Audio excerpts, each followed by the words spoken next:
yàtọ̀ sí ẹmu dídá wọ́n tún ń ṣe iṣẹ́ àgbẹ̀ bákan náà, àgbẹ̀ olóúnjẹ àti ètò ọ̀gbìn oko tí ó mú owó wọlé. Yàtọ̀ síyẹn náà, láyé àtijọ́ gẹ́gẹ́ bí ìtàn tí wọ́n ní wọ́n máa ń gbin òwú ní ìlú Ìlá-Ọ̀ràngún gẹ́gẹ́ bí Robin Clark, ìwé kan tí mo kà torí pé mo kẹ́kọ̀ọ́ nípa ìmọ̀ ìtàn. Robin Clark ó jẹ́ ká mọ̀ pé wọ́n máa ń hun aṣọ ní ìlú Ìlá-Ọ̀ràngún torí pé wọ́n máa ń gbin òwú nígbà yẹn torí pé wọ́n máa ń hun aṣọ ní ìlú Ìlá-Ọ̀ràngún tó jẹ́ pé láyé àtijọ́ àwọn iṣẹ́ tí bẹ́ẹ̀ ni wọ́n tún máa ń ṣe iṣẹ́ ọdẹ bákan náà. Tá gan ni Ajagunlá?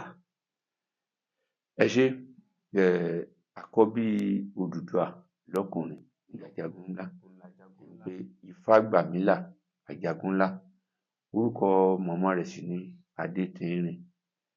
Wọ́n ní